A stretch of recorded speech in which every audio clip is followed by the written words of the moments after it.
agradeço por essa oportunidade, agradeço pelo convite. E meu nome é Benézer, sou assistente social aqui da Casa de São Paulo, trabalho no laboratório de especialidades, atendo a todas as especialidades médicas. E hoje eu vim aqui para falar sobre os direitos sociais, não especificamente com relação ao albinismo. Por quê? Porque os direitos eles não contemplam um determinado grupo populacional, mas eles são direitos da cidadania, da população brasileira. Mas, enfim, eles contemplam vocês no quesito de consequência de uma determinada de uma consequência da doença, e não pelo fato de estarem doentes. Deixa eu passar.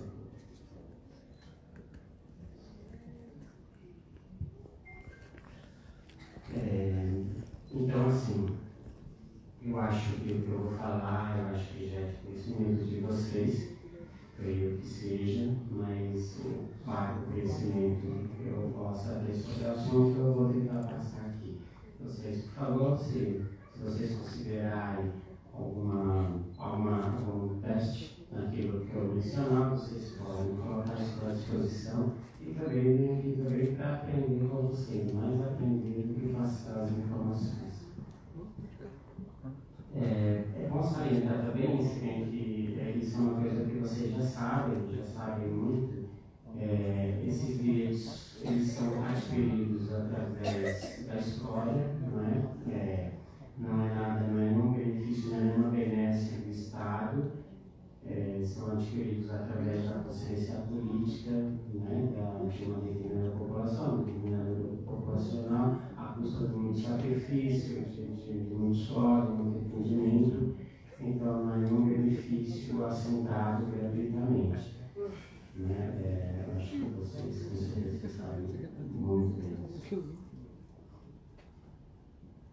Bom, direitos existem vários, mas são muitos os direitos, não vou mencionar aqui, nem poderia, não tenho tempo para isso, toda essa gama de direitos, mas vou falar sobre alguns direitos que podem ser aplicados a vocês, como também podem ser aplicados a outras pessoas, outros grupos populacionais. Então, nós temos direitos previdenciários, direitos assistenciais, existem direitos trabalhistas relacionados à saúde, existem as questões de mobilidade.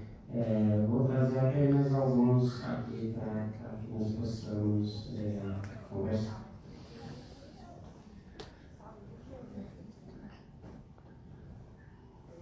Com relação à previdência, assim, geralmente as pessoas, quando elas estão doentes, as pessoas, eu estou falando de pessoas daquelas que eu tenho experiência, com aquelas que eu tenho experiência.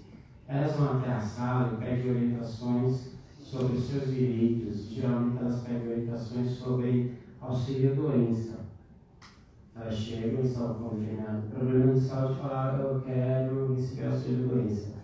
Mas não é bem dessa forma que a coisa rola, não é? Tem todo um critério, tudo muito criterioso. A pessoa, por exemplo, ela precisa ser contribuinte do INSS, senão ela não tem direito, mesmo embora ela tenha uma determinada patologia.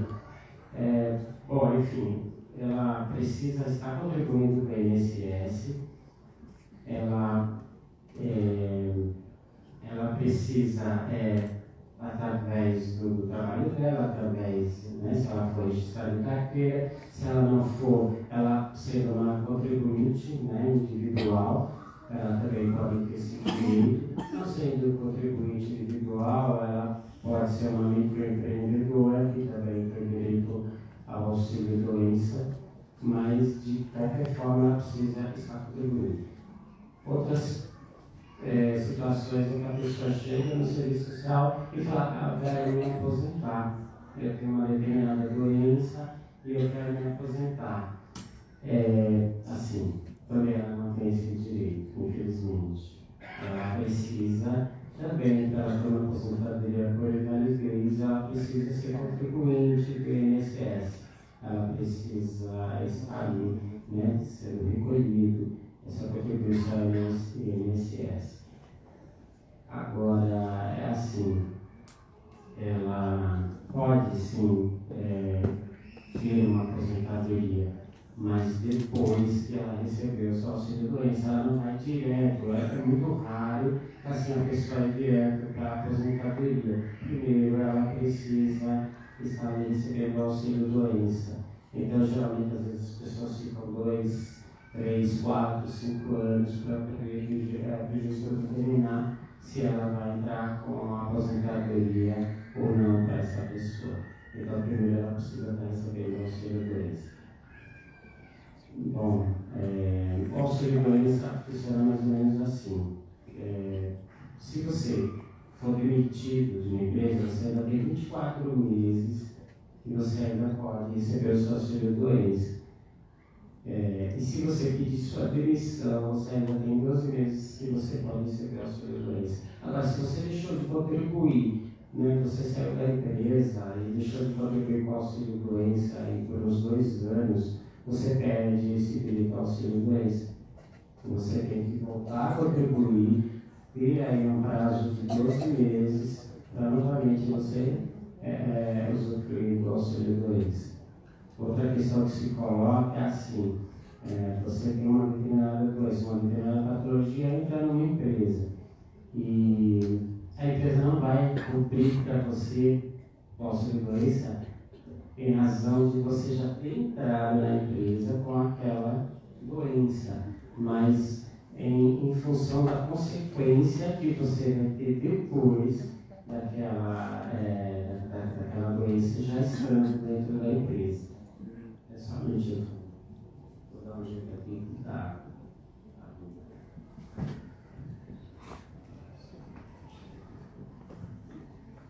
Bom, então nós temos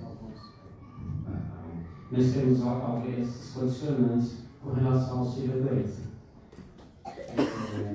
Então, eu falei sobre auxílio-doença, aposentadoria e invalidez, como solicitar, né? Para solicitar isso através do INSS, precisa ter um relatório médico, com CID, explicando mais ou menos a sua doença também, mencionando a doença, tendo o número do CID, e você vai pegar esse relatório médico, ele tem uma validade de 30 dias, ele não pode ultrapassar, então ele vai marcar uma perícia.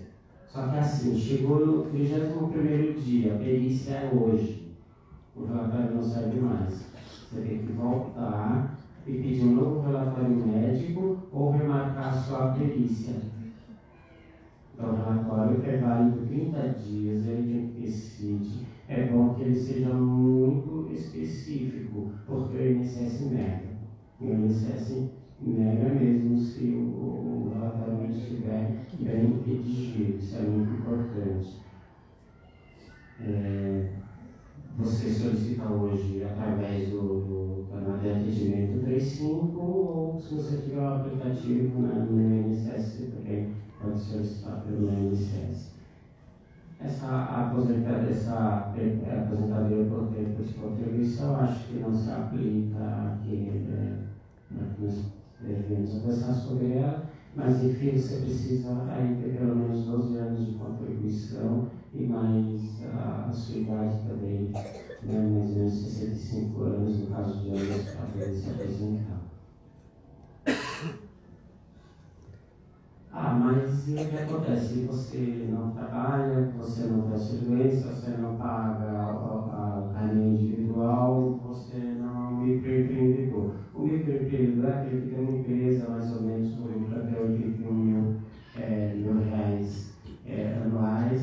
Ele tem que ser individual, por isso que é microempreendedor individual. Ele paga uma taxa para o INSS, ele tem direito ao auxílio-doença, ele tem direito à licença maternidade, ele tem direito à aposentadoria, tudo isso proporcional, né, evidentemente, ao quanto ele paga.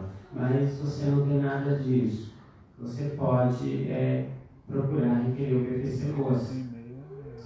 O BPC-LOAS é o benefício de prestação continuada, eles destinado às pessoas idosas. Recebe algum desses? 65 anos em diante de baixa renda. Ou também ao deficiente, a pessoa com deficiente e baixa renda. No caso do albino, ele é considerado uma deficiência, aí se ele tiver uma visão subnormal, mas não só pela visão subnormal ele tem direito ao BPC, ele também tem que ter a renda, né,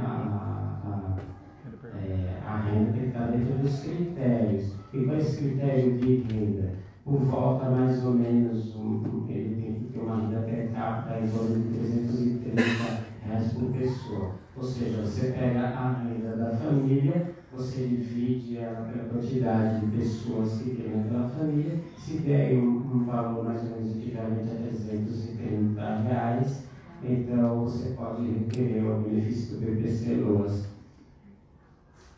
Como requerer esse benefício? De igual forma, você tem que ter um relatório médico, esse relatório médico também tem que ser atualizado, e você tem que ir até o Centro de Referência de Assistência Social, que é o CRAS.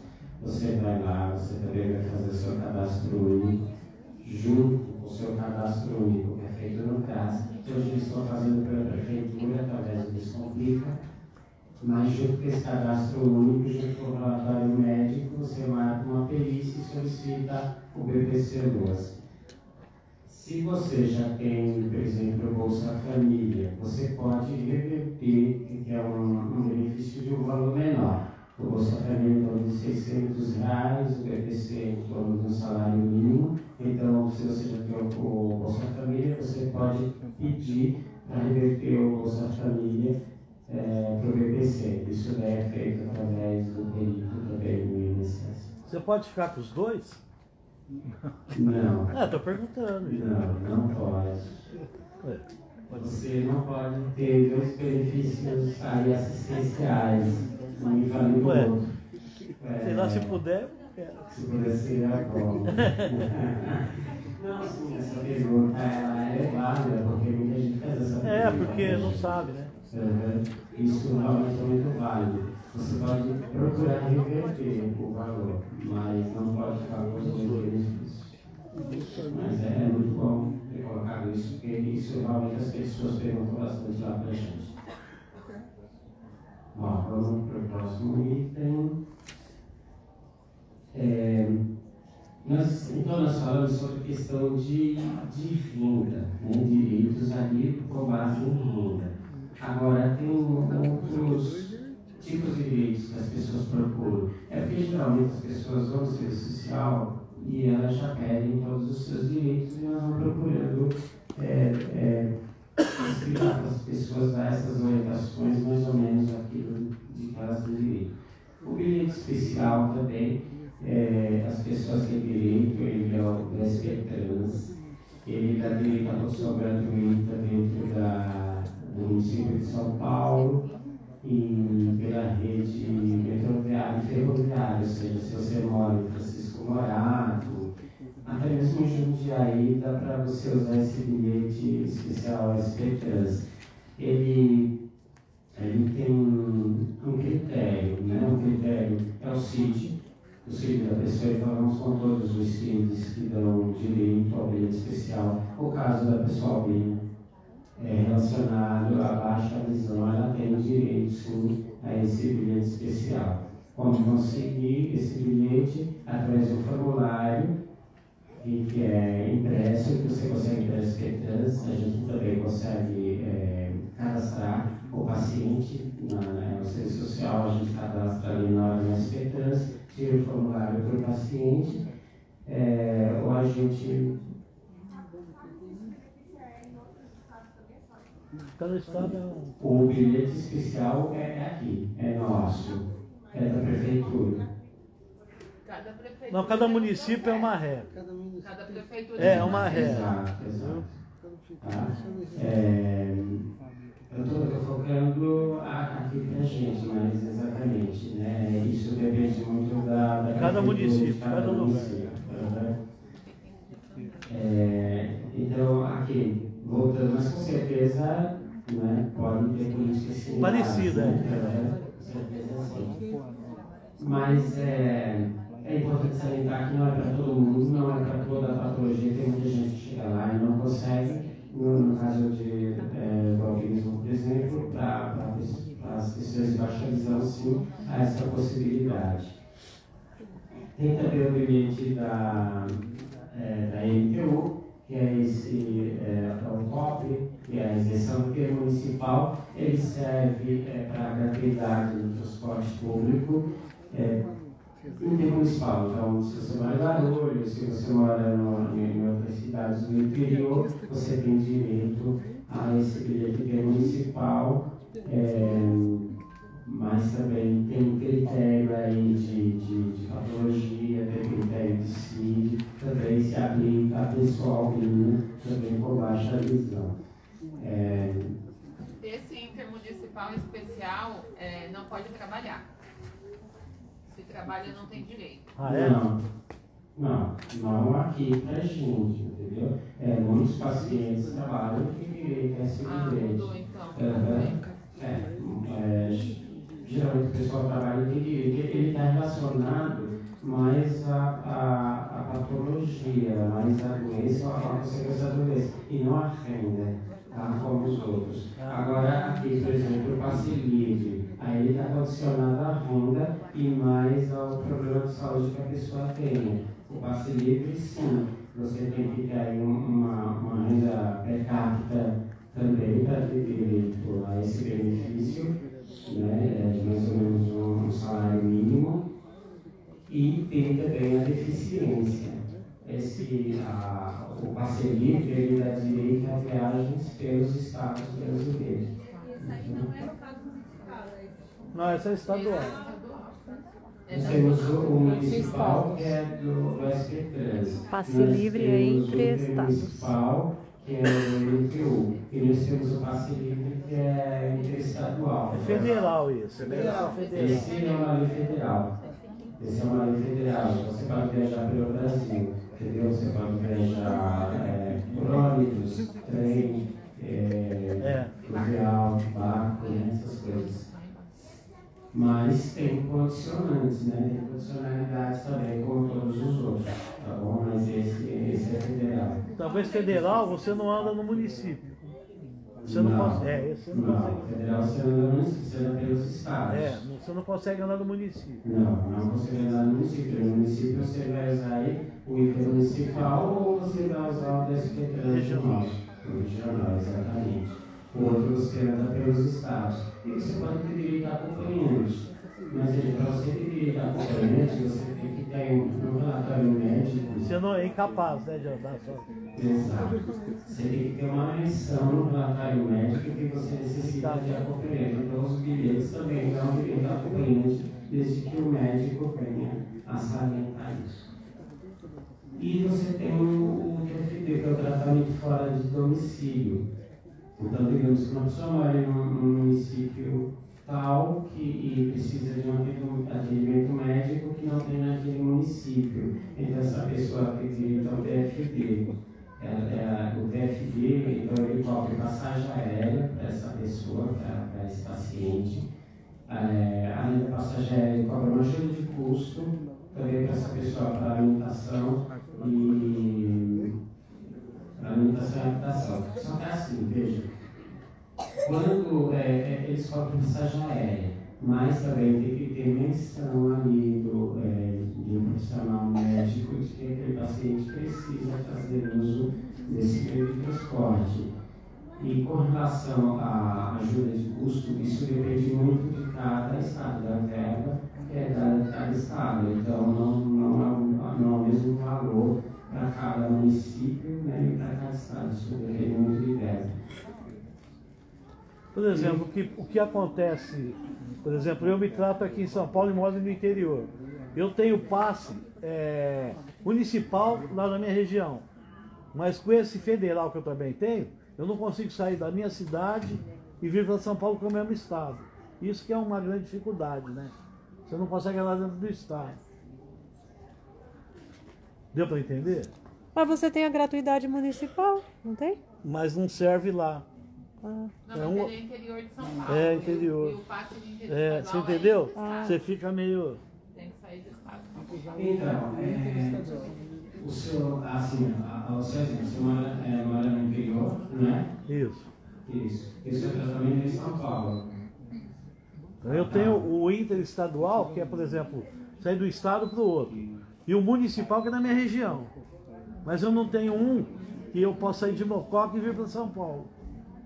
Não existe. Dentro do estado. Deu para entender? Olha, assim, o senhor pode pedir, dependendo das condições, o senhor pode pedir para TFP. É difícil, é muito mais difícil que o outro. Mas pode pedir para TFP, para fora do domicílio, porque ele cobra uma distância de até 50 quilômetros, de 50 quilômetros da sua moradia ao hospital. Então o senhor pode pedir. Ah, interessante saber. Nossa, eu não sabia. Nesse caso, pode pedir TFP, a gente faz no domicílio. É que hoje, por exemplo, as prefeituras fazem esse trabalho, né? De trazer o paciente no hospital. Mas se você não tivesse isso, é A complicado. prefeitura faz esse trabalho, assim, através de Serviço social. social. Inclusive, mais de um ônibus por dia, né? Porque não é só num lugar, né? Em vários, Ribeirão, Campinas, São Paulo, são várias. Mas é legal isso que ele falou. Se a prefeitura não tem esse serviço e você mora aí eu mais de pedi, 50 eu quilômetros, eu você pedi, pede o TFD. Eu não sabia. Mas é bom saber, né? Mas é lógico que eles vão ver o custo-benefício, que é menor. Não, no meu caso não vou precisar, porque eu tenho lá, mas é bom saber, né? Que se precisar amanhã depois, você tem recurso. Mas pode pedir a remoção social através da UBS também. Não é? A gente está bem, já está no telefone já, né? Estamos bem atrasados aqui na programação. Então, eu vou conseguir essa palestra, depois as perguntas, quem quiser falar diretamente para você, pode ser? Vamos lá. Bom, então nós já falamos aqui sobre a emissão municipal. Deixa eu só fazer um adendo, assim, eu acho que você poderia focar também falando na orientação para as mães, porque tem muitas mães com dúvidas com relação a crianças, né? Porque às vezes essa orientação, ela se aplica a quem é adulto e às vezes para a mãe que tem uma criança pode ser diferente. Eu não sei se você puder pensar o que é diferente no caso de crianças, bebês. É a mesma questão, são os mesmos critérios. O paciente sendo uma criança, ele tem os mesmos direitos. A médica vai colocar lá no relatório de que o paciente precisa de acompanhante, então ele tem esses mesmos direitos. A médica só coloca no relatório que o paciente pode ter uma criança, precisa de acompanhante e vai entrar dentro das mesmas critérios de elegibilidade. E no caso dos benefícios assistenciais também é a mesma coisa? Porque, bom, a criança não fala, né? E aí como que o INSS aprova, né, esse relatório? Quem dá esses relatórios? Dermatologistas, oftalmologistas? Esses relatórios, então, depende. É o que eu falei, depende muito da renda Familiar. per capita. Depende do montante do... A criança ela vai se enquadrar no benefício de prestação continuada. Então, os critérios é a incapacidade. Então, o médico vai fornecer um relatório informando sobre a situação dessa criança, o CID e as limitações. E aí eles vão avaliar, mediante a isso, se traz uma incapacidade a ponto de depender dos pais, né, e isso dificultar os pais a trazer renda para a família.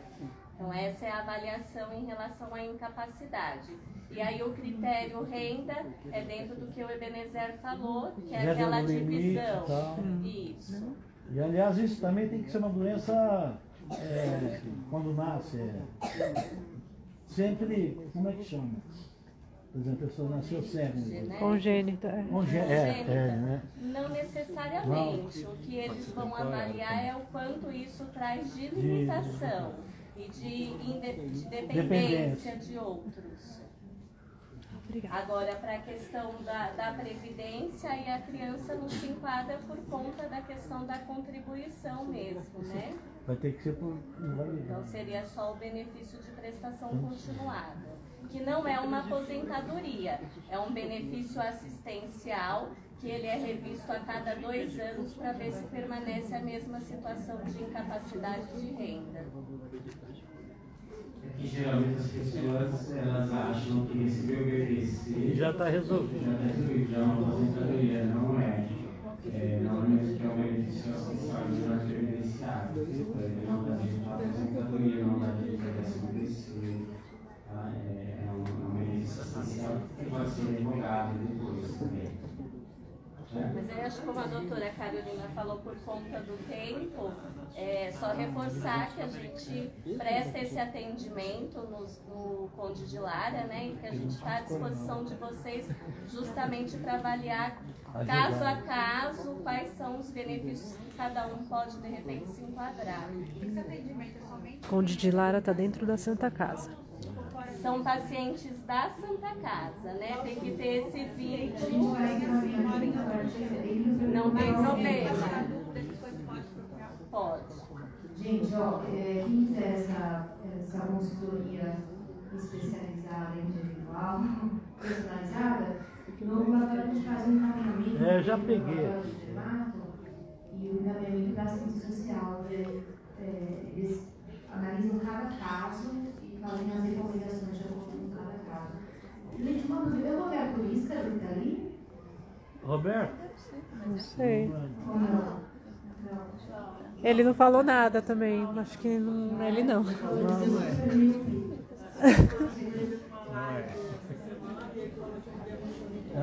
falei com ele.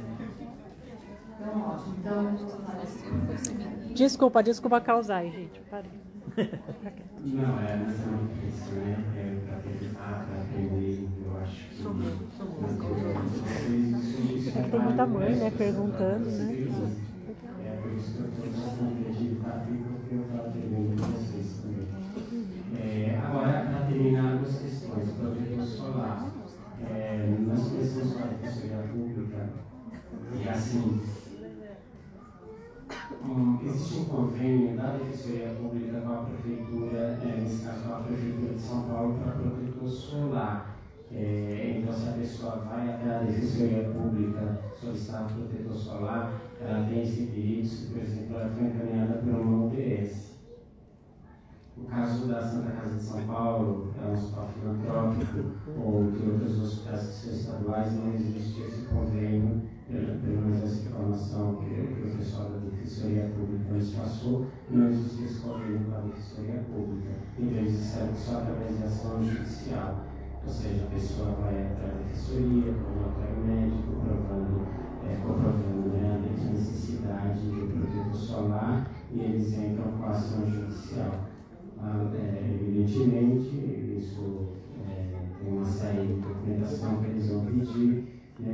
Tem os critérios de renda também, mas eles, nesse caso, entram com a ação judicial. E é só dermatologista ou pode ser clínico, pediatra?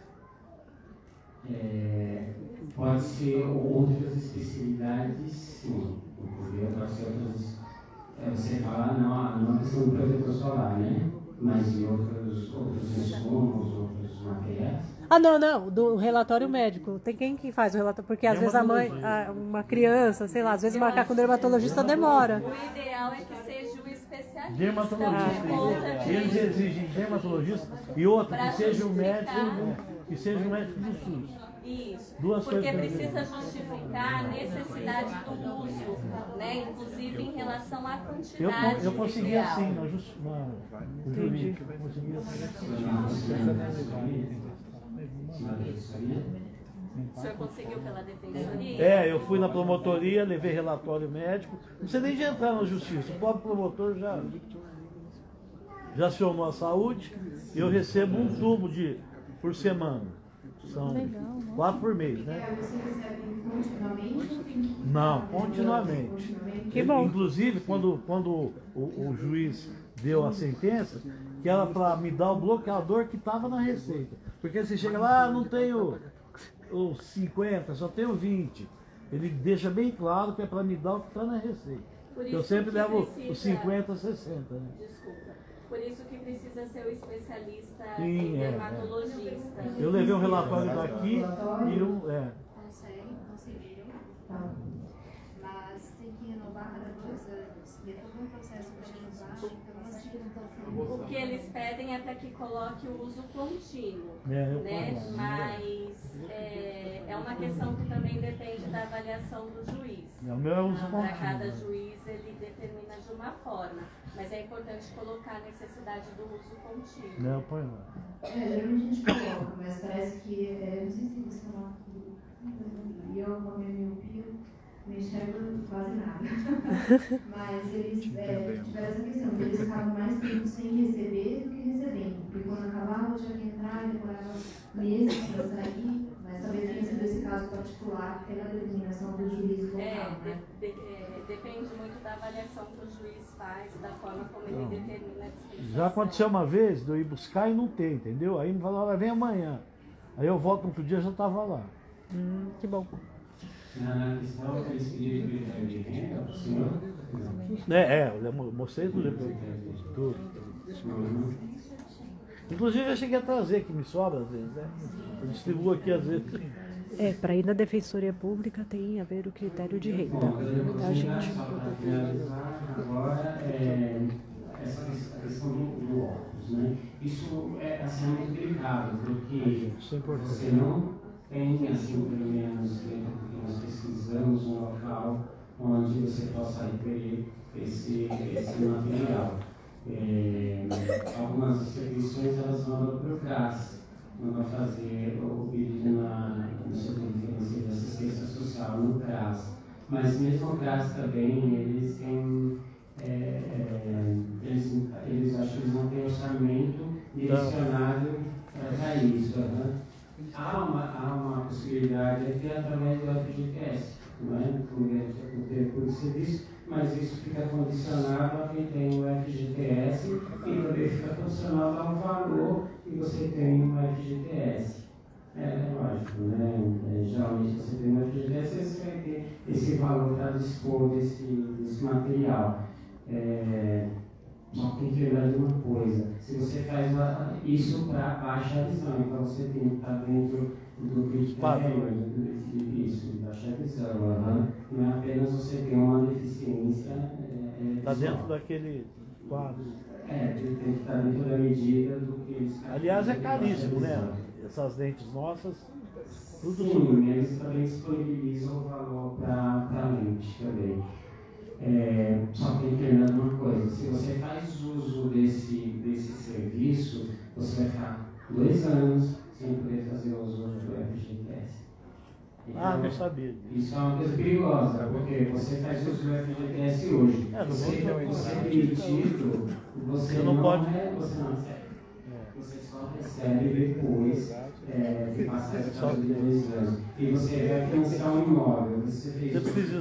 Então você tem que pensar muito bem, mas é uma possibilidade. Além também do óculos, também tem o paciente auditivo e outros materiais também que você pode solicitar junto à Caixa Econômica Federal. Eles vão emitir um formulário próprio deles, na Caixa, você vai na Caixa, eles vão emitir um formulário próprio deles para o médico poder preencher. Gente, é isso, eu agradeço. Novamente, eu reitero, é muito bom estar aqui com vocês. Desculpe aí, né, se eu